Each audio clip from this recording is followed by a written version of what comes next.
어제 시카고에 왔는데 굉장히 많이 피곤했는데 배를 타고 야경을 보는데 너무 행복하더라고요. 너무너무 아름답고 정말로 한 2시간 동안 입을 다물지를 못했어요. 또 시부님이 피자 먹자고 밤 한 11시 반쯤 피자 먹자고 그래서 피자를 이렇게 막 즐겨 먹는 사람은 아닌데 시카고 피자라고 그래서 피자를 먹었는데 내 생에 그렇게 맛있는 또 피자는 또 처음 먹어봤어요. 근데 아침에 일어나고 여기 또 목욕탕이 있다고 그러더라고요. 그래서 아침에 목욕탕을 아침에 이제 데려다 줘갖고 갔는데 한 달 만에 처음으로 이제 목욕탕을 갔어요.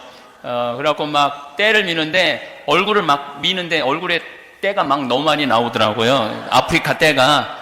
그래서 너무 밀다가 보니까 여기가 이렇게 벗겨졌어요. 지금 제가. 그래서 조심히 이상하네요. 여기가 왜 이렇게 빨갈까 그랬더니 때를 밀다 그렇게 됐어요. 오해 없으시기를 바랍니다. 제가 23년 전에 평택 비전동에 본당 신부로 발령을 받아갔어요. 31년 전 얘기예요. 21년 전 얘기예요. 근데 31살에 본당 신부로 발령을 받아갔는데 신자가 3,500명이야. 내가 얼마나 열심히 살았느냐 하면 3,500명 세례명을 다 외웠어요. 그래갖고 성처형 해줄 때 마리아 그리스도의 몸, 요셉 그리스도의 몸, 데레사 그리스도의 몸 이렇게 세례명을 부르면서 그 모든 사람 성체를 다 영해줬어요. 그러니까 우리 교우들은 미사를 못 빠졌어. 한 주간 빠지면 다음 주에 데레사 왜 지난주에 성당 안 나왔어? 그냥 직접 데레사 왜 성당 안 나왔어? 다 외우니까 그거를 그렇게 열심히 살았어요. 근데 딱 2년이 지났는데 주교님께서 저한테 진살이라고 신자 200명밖에 안 되는 벌써 이름도 진살이잖아. 진살이. 평택 평야가 내려다 보이는 농사 짓는 사람들 거기에 성당을 분가하라는 거예요. 나도 신설 성당에 본당 신부인데 초대 본당 신부인데 뭐 성당에 할 게 얼마나 많아요. 마이크도 다시 해야 되고 뭐 건물도 다시 다 해야 되고 십자가도 뭐 너무너무 일이 많은데 분가를 하라는 거예요. 그래도 어떻게 주교님 명이니까 그 땅을 보러 다녔죠. 근데 우리 성당은 3,500명인데도 성당터가 850평이에요. 근데 내가 그 200명을 분가하기 위해서 본 성당터는 몇 평이냐면 3,200평이야. 3,200평이면 얼마나 넓으냐면 초등학교가 2,000평이야. 여러분들 한국에서 다니던 그 초등학교 있죠? 그게 2,000평이야. 그거보다 한 배 반이 더 커. 그럼 얼마나 큰 땅이에요. 근데 성당이 돈이 어디 있어요? 성당에서 모아보니까 2억이야. 그때 아파트가 한 채 7천만 원이었어요. 7천만 원. 그 돈이 없으니까 어떻게 땅은 사야 되겠고. 그래서 첫 본당 신부님한테 전화드렸죠. 신부님, 저 성당 분가해야 되는데 돈이 부족합니다. 저 돈 좀 꿔주세요. 얼마가 필요한데 2억이 아파트 세 채 값이죠. 2억이 부족합니다. 그랬더니 이 신부님께서 1초도 주저하지 않으시고 내일 와 내가 꿔줄게 딱 그러더라고요. 내가 또 인간관계가 또 참 좋아요. 내가 생각해도 인간관계가 너무 좋아. 그래서 다음날 올라갔더니 1억짜리 수표를 2장을 딱 끊어 놓으셨어요. 집 세 채 값을 안주머니에 넣고 운전하고 1시간 반을 내려오는데 차 안에서도 두리번거렸어요. 이 돈 훔쳐가는 놈 없나. 차 안에서 아마 그런 기분 난 지금 그때 그 가슴 뛰는 게 아직도 기억에 나요. 그렇게 가슴이 설레고 무섭고 내가 막 벌벌벌벌 떨면서 땅 계약을 했어요. 땅 계약을 해놓고 회장님들한테 발표를 했죠. 땅을 샀다. 회장님들이 난리가 난 거야. 200명 분가하는데 우리는 850평밖에 안 되는데 그 큰 땅이 왜 필요하냐. 젊은 신부가 간도 크지. 왜 우리하고 상의도 안 하느냐. 상의 안 한 이유가 있어. 상의하면 땅값 뛸까 봐. 비밀리에 한 거죠. 그리고 거기 성당터 못 짓는다는 거야. 33살에 한참 삼삼한 나이인데 33살에 막 내가 뭐 큰일을 잘못한 것 같고 이거 어떻게 하면 내가 그걸 어떻게 해. 내가 책임지겠다. 몇 개월 잠을 못 잤어. 정말로. 그 성당터에 수백 번도 더 갔다 와봤어요. 가보면은 허허 벌판이니까. 그러니까 여기 허가가 안 나길 수도 있겠다 이런 생각 들고 다시 한번 가보면 또 허가 날 것 같기도 하고. 그리고 이제 후임자 신부가 왔는데 1년 후배 신부가 온 거예요. 200명 갖고 무슨 성당을 줘. 10억이 들어간다는데. 근데 내가 너 7억 해줄게. 네가 3억만 모아. 그 IMF 때 내가 7억을 해줬어요. 그리고 난 떠났죠. 떠났는데 이제 20년의 세월이 흘렀잖아요. 그런데 거기 아파트가 다 들어와갖고 신자가 2,000명이 넘는데, 그리고 주차장이 넓으니까 여기도 뭐 주차장 어마어마하게 넓더라고요. 근데 한국은 여기는 다 한 명이 타고, 한국은 4-5명이 타고 오잖아요.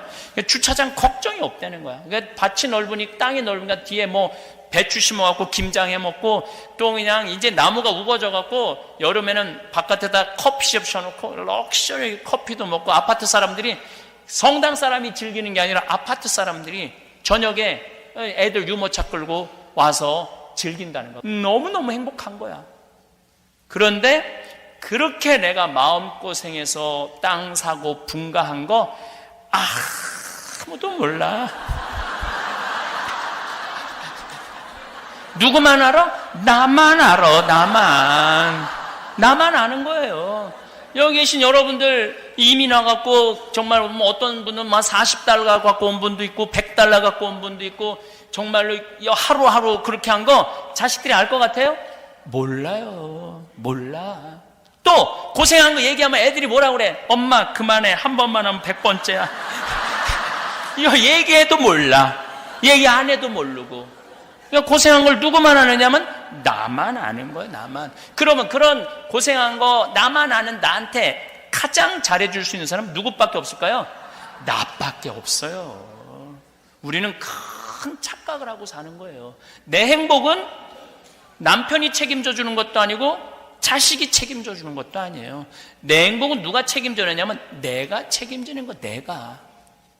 그런데 그때 4억 주고 산 땅이 지금 무슨 삼성 쇼핑몰이 들어온대요, 거기에. 그래갖고 땅값이, 아파트가 다 들어와. 정말 그때 22년 전의 모습은 온데간데 없고 완전히 새로운 도시가 쓴 거야. 그랬더니 4억 주고 산 땅이 100억 정도 가치가 됐대요. 그런데 내가 그렇게 교회 재산 100억으로 늘려준 거 아무도 몰라. 누구만 알아? 나만 알아. 나만 아는 거야. 그럼 나한테 잘해줄 수 있는 사람은 누구밖에 없을까요? 나밖에 없는 거예요. 나밖에. 그래서 저는 저한테 참 잘해줘요. 누가 뭐라 그래도 나는 남한테 원망 거의 안 해요. 뭐 맛있는 거 있으면 나 다 내 돈 가지고 가서 사 먹어요. 내가 항상 그러잖아요. 차연아, 갈비 먹고 싶니? 가자. 내가 사줄게. 난 내가 나한테 사줘. 뭐 총회장이 사줄래나 부회장이 사줄래나 성무회장이 사줄래나 기다리다가는 갈비 한번 못 얻어 먹어요. 갈비 한번. 예. 그 다음에 가끔 영덕대게 여기 랍스터 먹고 싶잖아요. 전 그냥 가요. 가서 사 먹어요. 영덕대게는 좀 비싸요. 20만 원, 30만 원. 그래도 내가 100억을 벌려준 사람인데 날 위해서 20, 30만 원을 못 써? 먹어요. 그럼 기분이 너무너무 좋아. 행복하고. 남 원망할 거 없어요. 내가 이번에 25주년 행사하는데 그 진살이라는 성당에서 한 명도 안 왔어요. 한 명도. 왜냐하면 올 수가 없어. 왜냐하면은 그 2,000명 중에 내가 떠나고 난 다음에 세례받은 사람들도 많아요. 그렇지 않겠어요? 그리고 후임자 신부가 5대째라는데 내가 쭉 얘기를 들어보니까 내가 신부 떠나고 난 다음에 신학교 들어온 애들이 많아. 내가 신부 된 지 이렇게 젊어 보여도 25년이나 됐는데 25년이면 세 텀이 돌아가는 거예요. 신학교 7년 21년. 그럼 그 밑은 모르는 거예요. 근데 원망스럽다고 섭섭하다고 인간한테 잘해줘봐야 다 소용없다고 머리 검은 짐승한테는 잘해주는 게 아니라고, 이게 다 자기를 사랑할 줄 모르는 사람들이 하는 얘기예요. 그냥 자기가 해먹으면 되지. 자기한테. 작년 12월 6일 날 저는 이선희 콘서트를 갔어요. 너무너무 바쁜 와중에 전 이선희 노래를 너무너무 좋아해요. 모든 곡들이 다 좋아. 근데 요즘 나온 곡에 인연이라는 노래가 있어요. 이거 들어보면 가슴이 찢어져요. 무슨 내용이냐면 이 생에는 안 되니까 다음 생에라도 우리 사랑하자는 얘기야. 이거 우리 신부들을 위한 노래야. 오늘 집에 가서 들어보세요. 내가 얼마나 구구절절히 이 얘기를, 뭐 어떨 때는 그 강의 끝나고 들어올 때 2시간 내내 그것만 반복해서 들을 때도 있어요. 어쩜 이렇게 노래를 기가 막히게 하느냐. 근데 공연을 가고 싶은 거, 공연을. 근데 뭐 이 12월 6일 이제 하루 딱 비길래 주일날 서울 공연 벌써 끝났더라고. 대전 투어가 있더라고요. 대전 공연 강당인데 큰 체육관인데 좀 늦게 예약을 했어. 그래도 VIP 자리를 예약하는데 15만 6천 원이에요. 15만 6천 원. 15만 6천 원인데 누구 돈으로 끊었느냐면 내 돈으로 끊었어요. 왜? 누가 보고 싶어? 내가 보고 싶으니까. 내가 보고 싶으니까 내 돈으로 끊었어. 그런데 그게 달라요. 내가 좋아서 내 돈으로 끊고 내가 가서 듣는데 첫 곡이 인연인 거야. 그 얼마나 기분이 이게 설레고 흥분되는지 막 기가 막히더라고요. 여러분들도 조용필 씨 혹시 여기 오면은 꼭 공연 가세요. 네? 공연을 왜 가야 되느냐면은 이제 조용필도 노래 부를 날이 얼마 남지 않았어. 여러분들의 문제가 아니라. 그러니까 그 기가 막힌 공연 가보면은 막 흥분되고 너무너무 좋다는 거예요. 그래서 하고 싶은 거 하세요.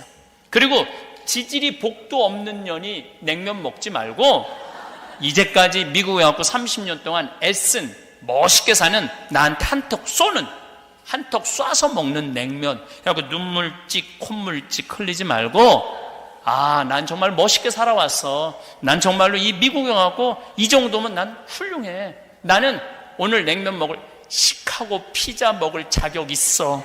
진짜 맛있더라고요. 시카고 피자. 아마 할머니들도 입맛에 그렇게 그 토마토 올려놓은 것도 정말 맛있더라고요. 그래서 사서 드세요. 그럼 애들이 엄마 네가 알아서 먹어. 나도 내가 알아서 먹을 테니까 네가 알아서 먹어. 네 인생 네가 알아서 살아. 내 인생 내가 알아서 살 테니까. 그래서 여러분들 이제 여러분들한테는 남은 인생 행복하고 즐겁게 사는 일만 생각하세요. 자식들 손자들 걱정하지 말고. 여러분들 여기 미국 올 때 환경이랑 지금 자식 손자들 환경이랑 비교해봐요. 어때요? 상상도 할 수 없고 비교도 할 수 없어요. 근데 뭐하러 걔네들 걱정을 하고 앉아있어. 지금 답답할 때가 많아요. 보면은. 그러니까 여러분들 건강이나 보살피세요. 근데 이 건강에 제일 권하는 게 뭐냐면 청국장 가루야.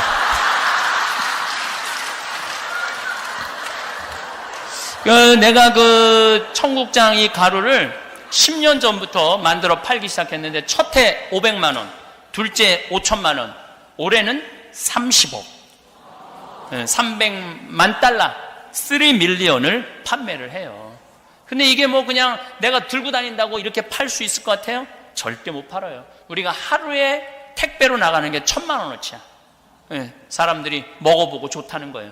내가 이렇게 외국 이제는 이제 청국장이 이제 미국에 내가 이제 작년에 FDA 승인받아서 수출하기 시작을 해요. 그래갖고 지금까지 벌써 한 30만 달러 팔았더라고요. 근데 앞으로도 굉장히 많이 팔릴 거라고 생각을 해요. 내가 이 남미 강에 가고 아사돈지 뭔지 하여튼 고기를 엄청 먹이더라고. 이 나라 저 나라 다 가면 속이 진짜 안 좋았어요. 한국에 가고 너무 안 좋았는데 청국장 가루 밥숟갈 2숟갈, 밥숟갈 2숟갈 크게 뜨셔야 돼요. 조그맣게 뜨면 안 돼. 티스푼으로 뜨면 안 돼요, 여러분들. 밥숟갈 그래봐야 그 한 봉지 한 달 먹을 수 있어요. 밥숟갈 크게 떠갖고 여기 물에 타서 내가 먹고 다음날 화장실을 갔는데 똥이 60cm가 나오더라고. 굵은 똥이 60cm가 나오네. 굵은 똥이. 진짜 좋은 것 같아. 미국 LA에 확 붐이 일어나는 건 어떤 분이 당이 있는데 당이 잡혔대. 그래갖고 뭐 이분 저분 다 사준대. 고혈압도 마찬가지지만. 내가 이렇게 전화를 받아보면은요, 가끔 직원들이 너무 바쁘면 나도 전화를 받거든요. 생태마을에서. 한 분이야. 3-4명을 꼭 물어봐요. 저 천주교신자 아닙니다. 천주교신자 아닌데 어떻게 주문했냐 그러니까 너무 또 마침 수원에 우리 정작 꽃매라고 우리 집 동네야. 제가 너무너무 아파갖고 이제 쓰레기를 버리러 나가는데 쓰레기 버리러 온 자매한테 나는 너무너무 아프다고 그랬더니 그 자매가 그러더라고. 청국장 가루 먹으라고. 생태마을에서 만드는. 그래서 이끈저끈 잡아본다고 그 청국장 가루를 사다 먹기 시작했대요. 온 집안의 약을 다 갖다 버렸대. 신부님 너무너무 감사하다고. 난 우리 교우들은 복음을 전하라고 그랬더니 청국장 가루를 전하고 있어. 전하려면 복음을 전해야지. 제가 성서 강의하는데 그 학생 중에 한 명이 우리나라 고려대학교 대학병원 약학장이야. 교수죠, 당연히. 약사고. 근데 나한테 하루는 찾아와서, 신부님, 저는 신장의 하나를 기능을 못합니다. 그리고 하나는 52%밖에 기능을 못합니다. 약사니까 아주 자기 몸에 대해서도 너무 잘 설명을 하더라고요. 제가 피곤하면 화장실에 가면 콜라 색깔이 나옵니다. 신장은 좋아지는 경우가 없습니다. 점점 55살, 6살쯤 되는데 점점 안 좋아지다가 마지막엔 투석을 하게 되는 경우입니다. 근데 약으로는 안 되니까 건강식품을 찾아봤대요. 근데 우리 생태마을에 청국장이 K2라는 성분이 있대. 그게 신장이 좋대요. 그래갖고 본인이 FDA 승인받은 거 보내라고. 그거 완전히 영어로 된 건데 딱 받아보더니 단백질 변형도 너무 잘 돼 있고 철분 함량이 너무너무 많다는 거예요. 이 철분이, 이 50대 60대 된 주부한테 최고 필요한 게 철분이라고 그러더라고요. 철분 함량이 너무 많아갖고 자기가 먹기 시작을 했는데 3달을 먹었는데 52% 기능밖에 못하던 게 64%로 올라갔다는 거예요. 신부님, 제가 이 리포트 드릴 테니까 온 세상 사람들한테 얘기하세요. 제가 그래도 전문가입니다. 정말로 좋은 청국장 이렇게 만들어서 판매해 주셔서 너무너무 감사하다고. 저희 생태마을에 오고 싶어 하는 분들이 참 많더라고요. 또 왔다 가신 분들도 뭐 저한테 뭐 빈말인지는 모르지만은 너무너무 좋았다고. 그런데 행복의 크기가 다 달라요. 오는 분들의 그 행복을 가져가는 크기가, 보따리가 다 달라. 어떤 분들이 제일 행복한가 봤더니 금, 토, 일 오시는 분들이 제일 행복해 하더라고요. 근데 왜 행복한가 봤더니 밥을 무려 6끼를 안 하잖아.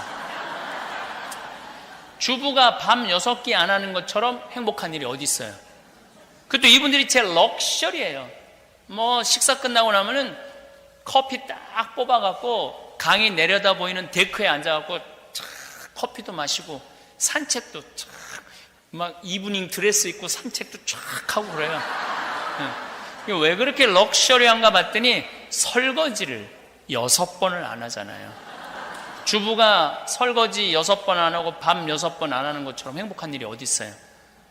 여기 계신 분들 30살서부터 60살까지 시집 와갖고 밥하고 빨래하고 청소하고 애 낳고 애 키웠다면 여러분들 한 달 가사 노동비가 얼마냐면은 250만 원이에요. 250만 원.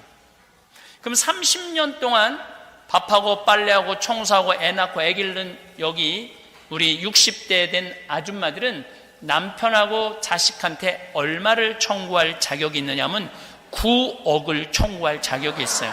9억 원어치 일을 하신 거예요. 9억 원어치. 그렇게 9억 원어치 일을 해놓고 2박 3일 그 경치 좋다는 평창에 가서 쉬어보려고 그러는데 그 돈이 아까워갖고 갈까 말까 갈까 말까. 나 피정 보내주는 자식 하나 없고 지질이 복도 없는 년. 그리고 끝까지 보내줄 때까지 기다리면은 그분은 영원히 생태마을은 못 오고 그 기쁨, 그 충만한 그 만족감을 못 누리고 죽는 거예요. 내가 쓰는다고 누가 뭐라 그럴 것 같아? 한 사람도 뭐라 그럴 사람 없어요. 근데 우리는 자기를 위해서 써봤던 적이 없는 거야. 아니, 자기를 위해서 단돈 1,000원도 써봤던 적 없는 사람들 많습니다. 자기를 위해서 1,000원도 벌벌 떠는 사람들 많아요. 제가 우리 본당 신부할 때 할머니들하고 유럽 여행 가보면은 참 재밌어요. 정말 재밌어요. 우리 할머니들이랑 여행 다니면 정말 재밌어요. 성당에서 보던 할머니들이랑 인천공항에서 보는 할머니들은 벌써 달라요. 선글라스 딱 끼고 나타나요. 선글라스 스카프 목에 두르고 돈을 얼마나 갖고 가는지 여기다 돈가방 탁 차고 너무너무 멋있게 와요. 가방, 여행용 가방 뽐나는 거 갖고 오고. 그래갖고 이제 비행기를 타고 파리 드골공항에 도착을 해요. 그러면은 탁 내리면은요, 그 여행 가이드가 버스를 타고 버스를 한 대 갖고 나와요. 그리고 파리를 이렇게 들어가는데 정말 기가 막히게 멋있어요. 파리는 직접 조명이 없어요. 다 간접 조명이에요. 간접 조명. 어제 시카고가 건축물들이 대단하더라고요. 내가 암스테르담, 파리, 운하 다 다니는데 그 유럽의 규모보다 여기가 100배 커. 그렇게 생각하시면 돼. 100배 커. 근데 어저께 나하고 이렇게 본당 시민하고 몇 자매님이 나갔는데 30년 만에 처음 나왔다는 거예요.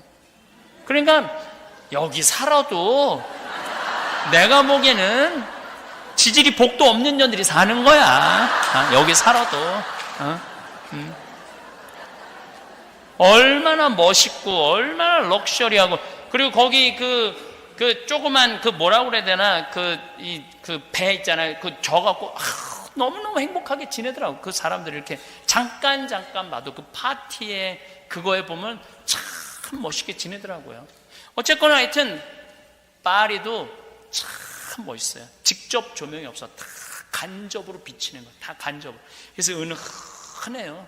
가다 보면 또 뭐라고 그러냐면 여기 다이애나가 들이받아서 죽은 데라고. 역사가 막 기분이 너무너무 좋아요. 근데 이 뭐라고 그러냐면 내일 아침은 일어나고 뷔페에서 식사를 하시고 아침에는 모나리자, 그 옆으로 싹 웃는 모나리자 그림이 있는 느브르 박물관을 갈 거라고. 그리고 건너편에 에펠탑이 있는데 에펠탑을 들르고, 전신 먹고는 몽마르트 언덕을 올라갈 거라고. 저녁엔 세느강에서 선상 파티라고, 밤에는 쌍젤리제 거리에서 와인을 한잔 할 거라고. 가슴이 막 벌렁벌렁거려요. 내가 드디어 그 유명한 예술의 도시 파리를 왔구나. 근데 호텔 도착 10km 전에 이상한 말을 하는 거예요. 근데 여기 참 에티켓이 중요하다. 여러분들 내리면은 포토들이 가방을 여러분들 방에 다 갖다 줄 텐데 $1를 팁으로 줘라. 그리고 호텔에서 나올 때 침대에 또 $1를 내려놓고 오셔라. 그게 에티켓이다. 그럼 이때부터 할머니들이 머리가 복잡한 거야. 생각지 않았던 $2가 튀어나온 거야. 400만 원 주고 여행을 왔는데 생각지 않았던 $2가. 그래갖고 딱 버스에서 내리면 정말 포토들이 막 가방을 가지러 와요. 그럼 할머니들이 한국말로 이렇게 말합니다. 놔두라고. 내가 들고 갈 거라고. 이때부터 이제 가방을 들고 씨름을 하기 시작을 하는 거야. 근데 이 유럽은 엘리베이터가 다 작아요. 옛날 건물에 엘리베이터를 집어넣으니까 2명만 들어가면은 다 차는 거야. 30명이 가는데, 그러면 기다리는데 짜증이 나기 시작하고, 2명 또 천천히 올라가고 짜증이 나기 시작하는 거예요. 그래서 나올 때도 또 $1, 이제 로마로 갈 거니까 그냥 안 놓고 나와. 그리고 또 로마에 또 도착을 하면은 할머니들이 이제는 말하지 않아도 이렇게 말합니다. 포토들이 오면 놔두라고. 내가 들고 갈 거라고. 10일 동안 뭐만 하냐면 가방하고 씨름만 하는 거, 가방하고. 그리고 결정적으로 마지막 여행에 나한테 한마디예요. 신부님, 외국에 나가보니까 맨 내 돈 뜯어먹는 도둑놈들밖에 없다고. 아니 10일이면은 $20야. $20면 미국이나 한국에서 칼비 한 번 안 먹으러 가면 돼. 근데 그 평생 한 번 나간 여행인데 방에서 기다리면 얼마나 좋아. $1 주고 땡큐 하면 나도 좀 럭셔리한 것 같고 얼마나 기분이 좋아. 여행 다 온 거 아니에요. 근데 그놈은 $20를 아끼려고 참 가방, 그냥 여행을 하나도 생각 안 나는 거야. 가방 끌고 이리 가고 저리 간 거면 생각난 거야. 예. 내가 이번에 잠비아 갔다가 케이프타운 가는데 잠깐 희망봉 가고 싶다 그래서 들렀는데 정말 좋은 호텔에 갔는데 가이드가 그래도 다 할 거라고 딱 갖고 왔어. 방에 딱 방번호 붙여갖고 딱 갖고 와요. 그럼 나는 $1 안 줘요. $2 5달러 줘요. 그 딱 한마디예요. I come from Korea. Thank you. 되게 일본 사람이나 중국 사람인 줄 알거든요. 그럼 오해하잖아. I come from Korea. Thank you. 그리고 저는 나올 때도 호텔에다가 달러를 올려놓을 때 그냥 안 나와요. 어떨 땐 $5 낼 때 꼭 써놔요. I come from Korea. Thank you. 그래 봐야 $20, $30 밖에 안 써요. 그럼 1년에 한 번 나오는 여행인데 얼마나 내가 귀중한 사람이야. 평생 어떻게 살았는데 정말로 뼈 빠지게 일하고 온 가족을 위해서 희생하고 살았는데 이 한 번 나오는 여행에 그런 호사도 못해? 근데 우리는 해본 적이 없는 거야. 그러면서 냉면을 먹으면서 울면서 치질이 복도 없는, 똑같은 냉면 10달러를 먹으면서 치질이 복도 없는 냉면 사주는 인간 하나도 없고, 그래서 울면서 먹는 거랑, 난 정말로 수고 많이 했어, 너 정말로 애 많이 썼어, 넌 먹을 자격 있어, 내가 오늘 너한테 쏠게 하고 먹는 냉면이랑은 다르다는 거예요. 오늘 이후부터 지질이 복도 없는 년이 먹지 말고 이 미국에서 열심히 살고 훌륭히 자식 키웠고 성공한 내가 나한테 쏘는 걸로 드세요. 남이 사줄 때까지 기다리지 말고. 저는 잠비아에 이제 선교를 떠난 지가 5년 돼요. 5년 되는데, 근데 이제 다녀보면요, 잠비아는 너무 없어서, 미국은 너무 많아서 막 흘러 넘쳐. 미국은 내가 보기에는. 근데 거기는 밥을 한 끼밖에 안 먹어요. 한 끼밖에.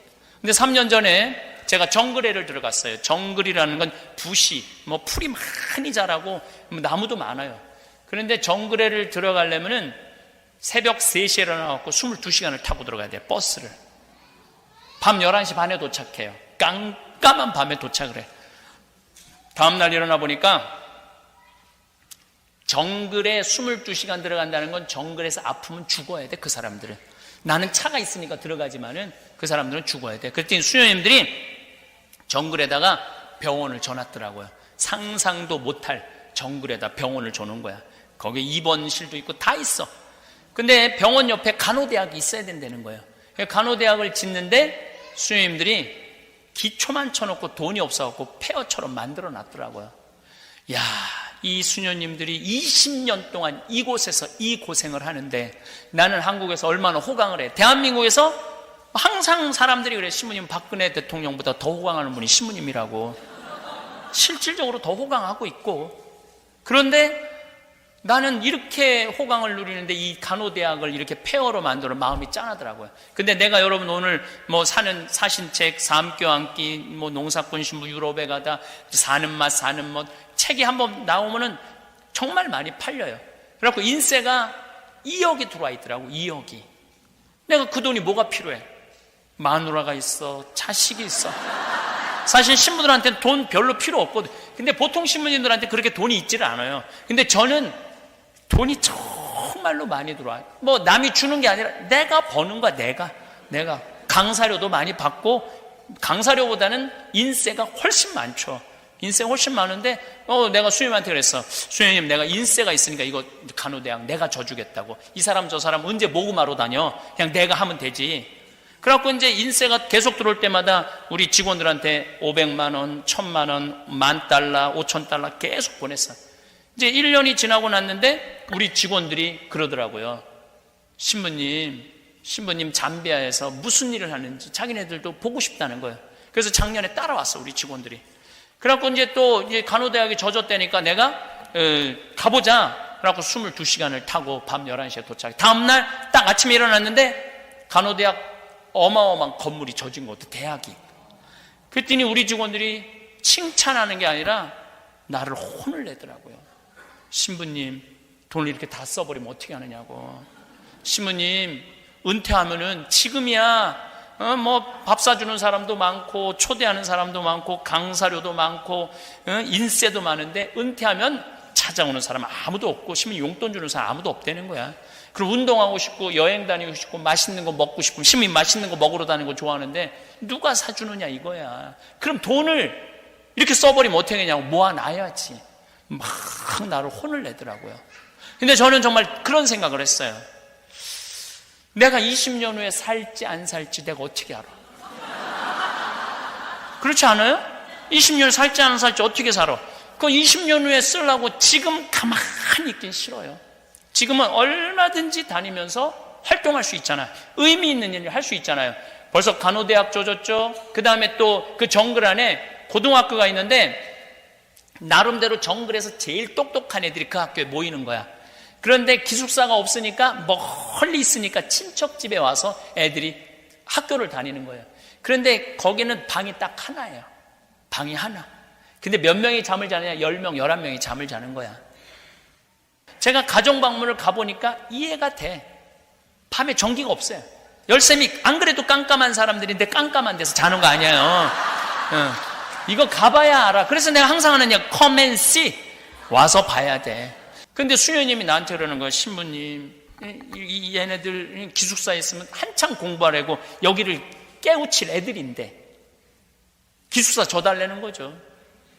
오케이. 그래서 간호대학 줘주고 기숙사 줘주고 정글에 초등학교 줘주고 중고등학교 줘주고.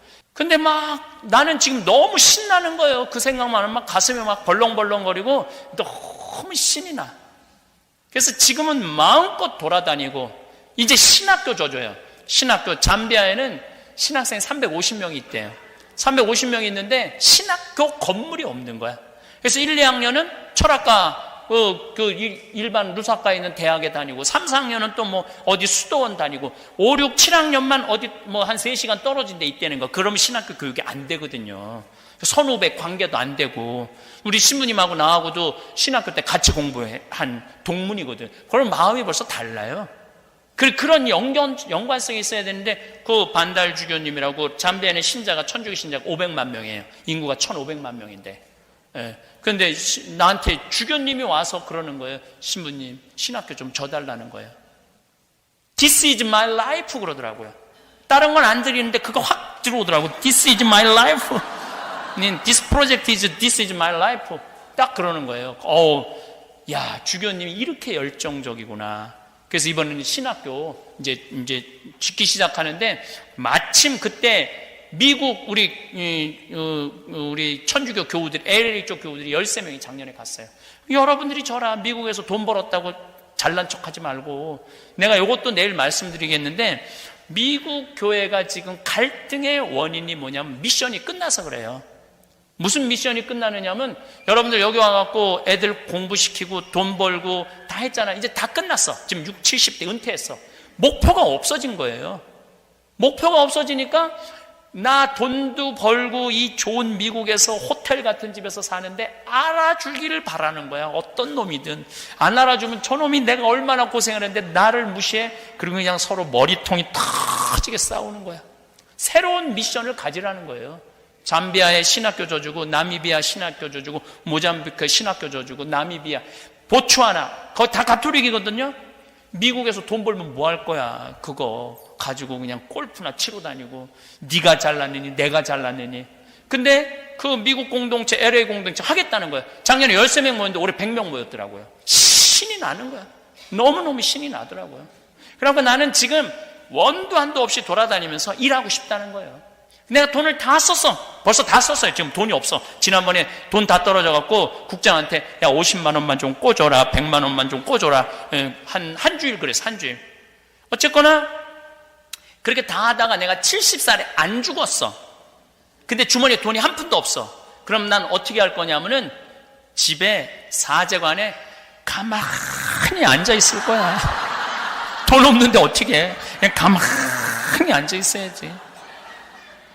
근데 나중에 쓰려고 지금 가만히 있긴 싫어요. 나중에 쓰려고. 여러분 인생에 나중에는 없어요. 오늘 지금밖에 없는 거예요. 오늘 맛있는 거 안 사 먹었잖아요? 그럼 끝난 거 오늘은. 오늘 여러분들 시카고 야경 구경 안 나가잖아요? 그럼 오늘 끝난 거예요.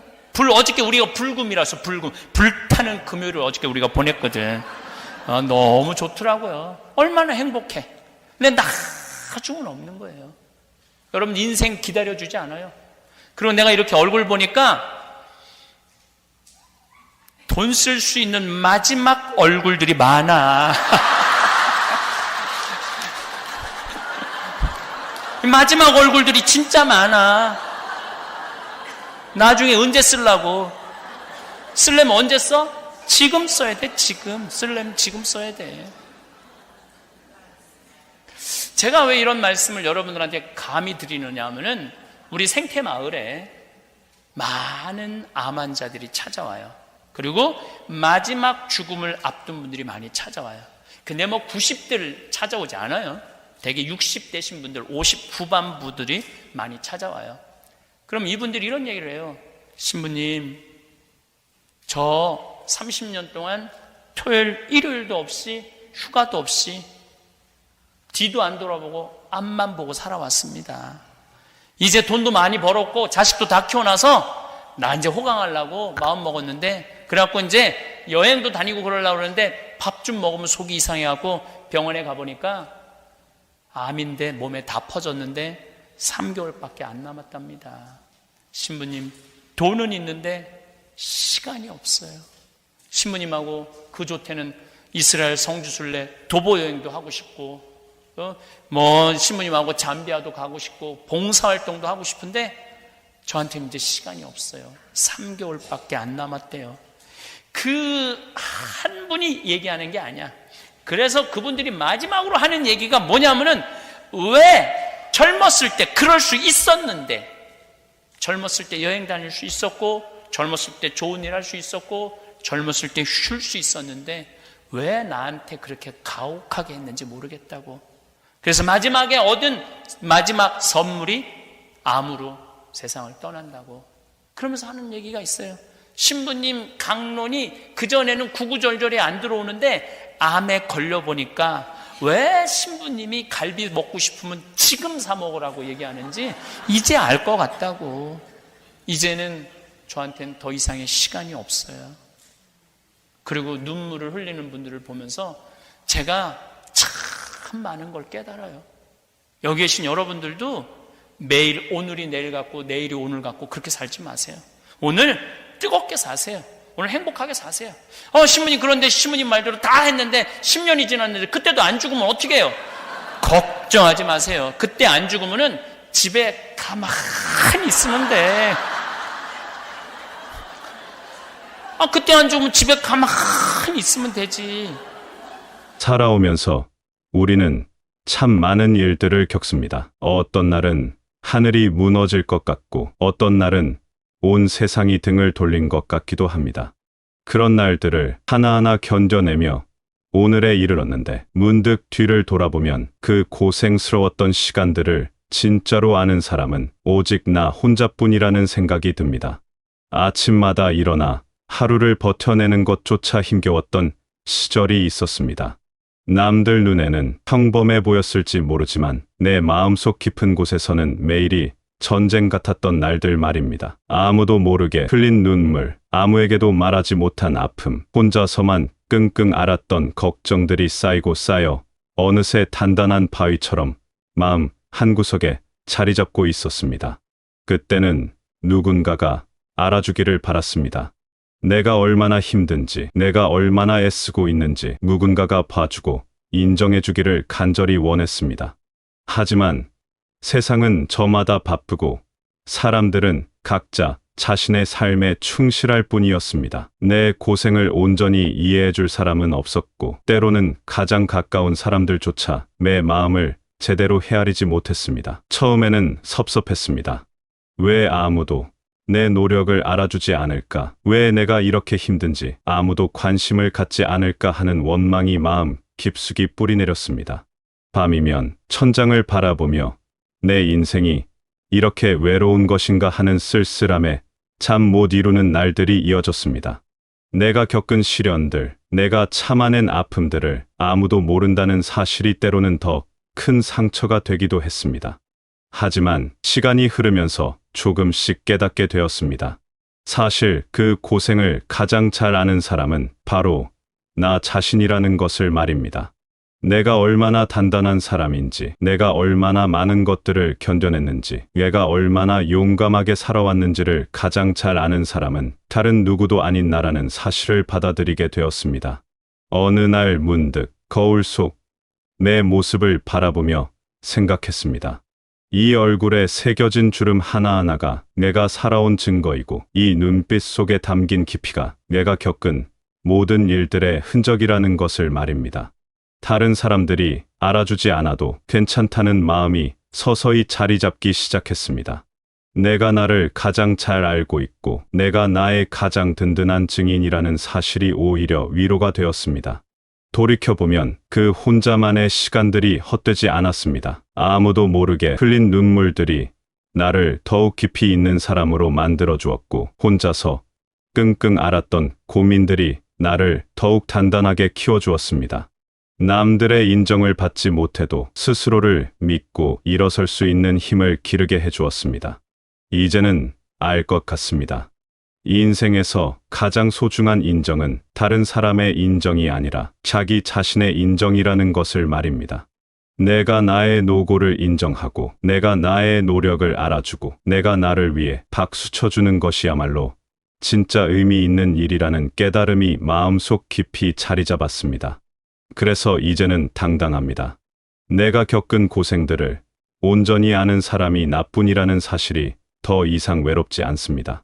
오히려 그것이 나만의 특별한 보물 같은 느낌입니다. 세상에서 오직 나만이 알고 있는 나의 이야기, 나만이 증언할 수 있는 나의 용기가 있다는 것이 얼마나 소중한 일인지 이제야 알겠습니다. 이렇게 나 자신을 알아가면서 하나씩 깨달은 것이 있습니다. 그동안 남들의 시선을 의식하고 남들의 인정을 받으려고 애쓰느라 정작 나 자신을 위해서는 무엇을 해주었는지 돌아보게 된 것입니다. 언제부터인가 나를 기쁘게 하고 나를 행복하게 만드는 일에 소홀했던 것 같습니다. 그러던 어느 날 평소보다 일찍 집에 돌아온 저녁이었습니다. 하루 종일 고생한 나 자신을 위해 뭔가 특별한 것을 해주고 싶다는 마음이 들었습니다. 큰 것이 아니라 아주 작은 것이라도 좋으니까요. 그래서 평소에 지나치기만 했던 그 맛집에 들어가서 정말 맛있어 보이는 음식을 주문했습니다. 가격표를 보고 주저하던 예전과는 달리 그날은 망설이지 않았습니다. 첫 입을 떠넣는 순간 깨달았습니다. 이 맛있는 음식을 먹을 수 있게 해준 것은 바로 내가 흘린 땀과 노력이라는 것을 말입니다. 내가 매일 아침 일어나서 일터로 향했기 때문에, 내가 힘든 일도 마다하지 않고 성실하게 살아왔기 때문에 이런 소소한 기쁨을 누릴 수 있게 된 것이었습니다. 그 순간 음식이 더욱 맛있게 느껴졌고 무엇보다 내 자신이 자랑스러워졌습니다. 돈을 벌어본 사람만이 알 수 있는 특별함이 있습니다. 누군가에게 손 벌리지 않고 내 힘으로 번 돈으로 내가 원하는 것을 살 수 있다는 자유로운 말입니다. 젊었을 때는 그저 돈을 모으는 것에만 급급했는데 이제는 그 돈이 나에게 줄 수 있는 진짜 의미를 알게 되었습니다. 그것은 단순히 물건을 사는 것이 아니라 나 자신을 소중히 여기고 나 자신에게 투자하는 행위라는 것을 말입니다. 그 이후로 조금씩 변화가 생겼습니다. 예전에는 늘 남을 위해서만 돈을 쓰던 습관에서 벗어나 나를 위한 작은 선물들을 하나둘 마련하기 시작했습니다. 좋은 차를 한 잔 마시고 싶으면 주저하지 않고 찾아가서 마셨고, 몸에 좋다는 음식이 있으면 값이 조금 비싸더라도 사서 먹었습니다. 새로운 옷이 필요하면 오래 고민하지 않고 마음에 드는 것을 골라 입었습니다.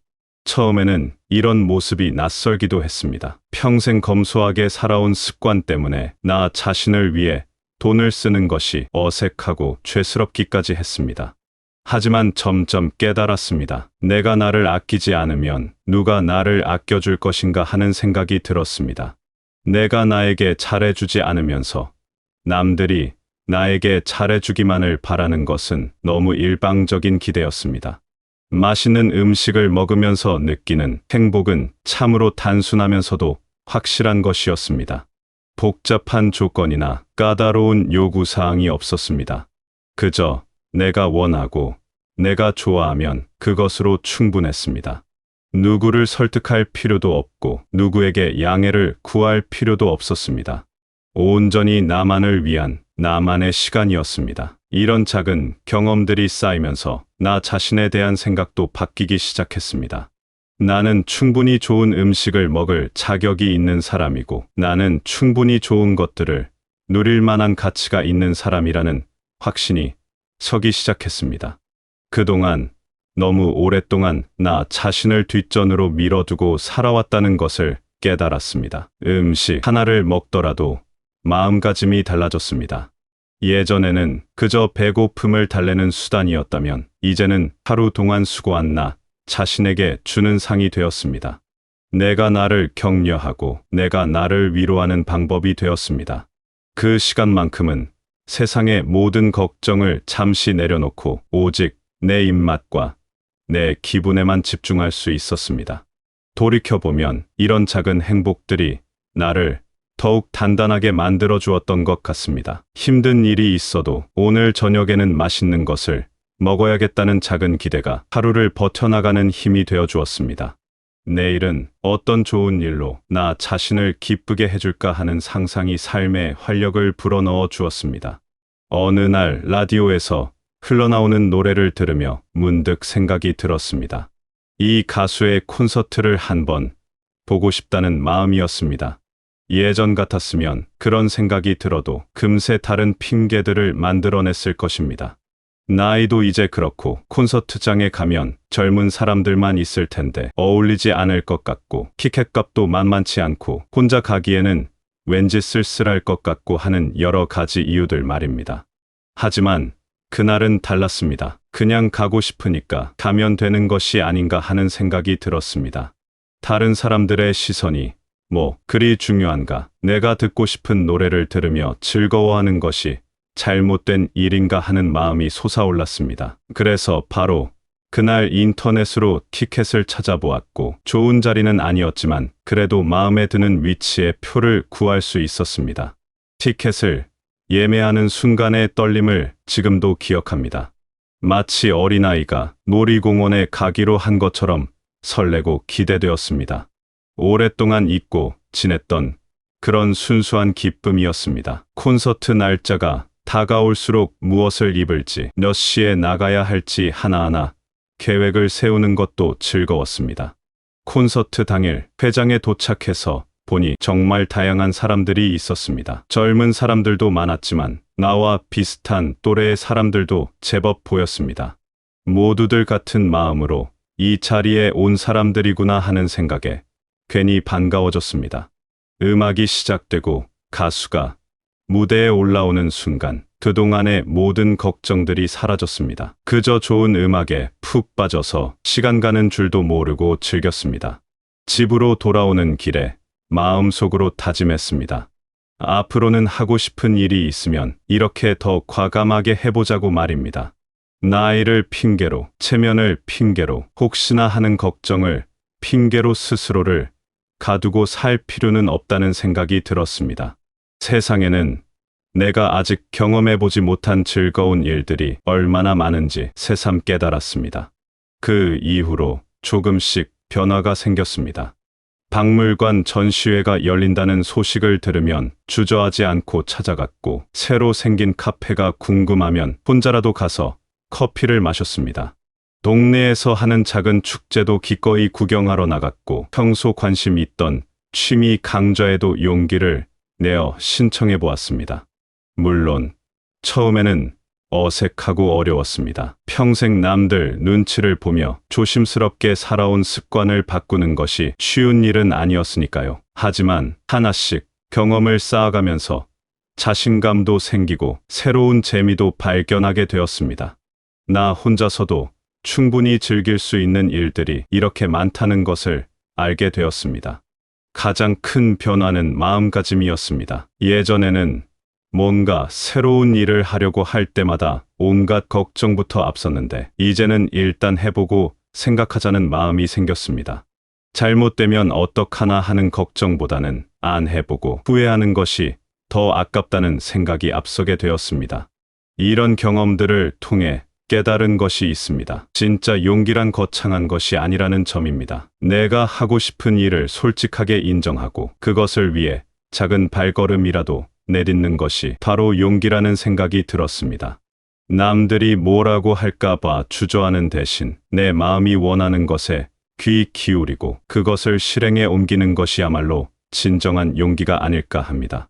아낌없이 쓰는 삶의 철학, 이렇게 하나씩 내가 원하는 일들을 해보면서 자연스럽게 돈을 쓰는 방식도 바뀌었습니다. 예전에는 한 푼이라도 아껴야 한다는 생각이 몸에 배어 있었는데 이제는 진짜 필요하고 가치 있는 일에는 아낌없이 투자하는 것이 오히려 현명한 일이라는 깨달음이 생겼습니다. 어릴 때부터 늘 듣던 말이 있었습니다. 아껴야 한다, 절약해야 한다, 나중을 위해 모아둬야 한다는 이야기들 말입니다. 물론 틀린 말은 아니었습니다. 실제로 그렇게 살면서 어려운 시절을 버텨낼 수 있었고 조금씩 모은 돈으로 안정된 생활의 기반을 마련할 수도 있었으니까요. 하지만 언제부턴가 그런 습관이 너무 강해져서 정작 써야 할 때도 주저하게 되는 자신을 발견하게 되었습니다. 건강에 좋다는 음식이 있어도 가격이 비싸면 포기하고, 몸에 맞는 좋은 옷이 있어도 값이 부담스러우면 싼 것으로 대신하고, 가고 싶은 여행이 있어도 경비가 많이 든다는 이유로 미루던 날들이 있었습니다. 그러면서도 한편으로는 뭔가 아쉽고 답답한 마음이 계속 남아 있었습니다. 어느 날 문득 깨달았습니다. 내가 이렇게 열심히 모은 돈이 대체 누구를 위한 것인가 하는 생각이 들었던 것입니다. 나중에 하면서 미루고 있지만 그 나중이라는 것이 언제인지도 분명하지 않았습니다. 그렇게 아끼고 아껴서 모은 돈을 정작 내가 제대로 써보지도 못하고 지나가 버리면 그것이야말로 진짜 아까운 일이 아닐까 하는 생각이 들었습니다. 그래서 조금씩 생각을 바꿔보기 시작했습니다. 돈을 모으는 것도 중요하지만 그 돈을 의미 있게 쓰는 것도 그에 못지않게 중요한 일이라는 깨달음이 생겼습니다. 특히 내 건강과 내 행복을 위해서라면 아끼지 않고 투자하는 것이 오히려 현명한 선택이라는 생각이 들었습니다.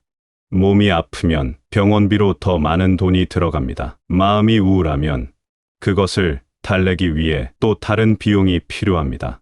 그렇다면 미리미리 내 몸과 마음을 건강하게 유지하기 위해 투자하는 것이 훨씬 경제적이기도 하고 현실적이기도 하다는 결론에 이르렀습니다. 좋은 음식을 먹는 것도 그런 투자 중 하나입니다. 값싼 음식으로 배만 채우는 것과 몸에 좋고 마음도 즐거워지는 음식을 먹는 것 사이에는 분명한 차이가 있다는 것을 경험으로 알게 되었습니다. 좋은 재료로 만든 음식을 먹으면 몸도 가뿐해지고 기분도 좋아집니다. 그런데 그것을 단순히 비싸다는 이유로 포기해버리면 결국 내가 손해를 보는 일이었습니다. 여행도 마찬가지입니다. 새로운 곳을 보고 새로운 경험을 쌓는 것은 돈으로 환산할 수 없는 가치가 있다는 것을 깨달았습니다. 여행에서 느끼는 자유로움과 즐거움, 새로운 사람들과의 만남, 아름다운 풍경을 보면서 느끼는 감동 같은 것들은 나중에 돈을 주고도 살 수 없는 소중한 기억이 됩니다. 이런 깨달음이 생기고 나서는 돈을 쓸 때의 기준이 달라졌습니다. 단순히 비싸고 싸고의 문제가 아니라 그것이 내 삶에 얼마나 의미 있는 가치를 가져다 줄 수 있는가를 먼저 생각해보게 되었습니다. 진짜 필요하고 가치 있다고 판단되는 일에는 과감하게 투자하되 별로 의미 없는 일에는 아무리 싸도 돈을 쓰지 않는 방향으로 바뀌었습니다. 지금 이 순간을 살아가는 지혜, 이 모든 경험들을 통해 하나의 큰 깨달음에 이르렀습니다. 결국 인생에서 가장 소중한 것은 지금 이 순간이라는 것입니다. 과거의 아픈 기억에 발목 잡혀 살 필요도 없고 막연한 미래를 걱정하며 현재를 포기할 필요도 없다는 생각이 들었습니다. 그동안 우리는 참 많은 것들을 미뤄왔습니다. 언젠가는, 나중에는, 여유가 생기면, 시간이 되면 하면서 수없이 많은 일들을 뒤로 미뤄왔습니다. 하지만 정작 그 언젠가가 언제인지, 그 나중이 정확히 언제인지는 아무도 알 수 없다는 것이 현실입니다. 건강할 때 건강의 소중함을 모르고, 시간이 있을 때 시간의 귀중함을 깨닫지 못하고, 사랑하는 사람이 곁에 있을 때 그 고마움을 당연하게 여기며 살아온 것은 아닌지 돌아보게 됩니다. 지나고 나서야 그때가 좋았구나, 그때 더 잘해줄 걸 하는 후회들이 쌓여가는 것을 보면서 이제는 다르게 살아야겠다는 다짐을 하게 되었습니다. 지금 하고 싶은 일이 있으면 지금 하고, 지금 만나고 싶은 사람이 있으면 지금 만나고, 지금 가고 싶은 곳이 있으면 지금 가는 것이 최선이라는 생각이 들었습니다. 물론 모든 것을 충동적으로 결정하라는 뜻은 아닙니다. 다만 진정으로 내 마음이 원하는 것이라면, 그것이 내 삶의 의의와 기쁨을 가져다 줄 것이라면 너무 오래 고민하지 말고 실행에 옮기는 것이 현명하다는 것입니다. 내가 나를 가장 잘 안다는 깨달음도 이런 맥락에서 중요합니다. 다른 사람들이 뭐라고 하든 내 마음이 진짜 원하는 것이 무엇인지는 내가 가장 잘 알고 있습니다. 내게 무엇이 행복을 가져다 주고 무엇이 의미 있는 일인지도 내가 가장 정확하게 판단할 수 있습니다. 그렇다면 남들의 눈치를 보며 내 삶을 제한할 필요가 있을까요? 나이가 들면서 점점 분명해지는 것이 있습니다. 시간은 정말 빠르게 흘러간다는 것입니다.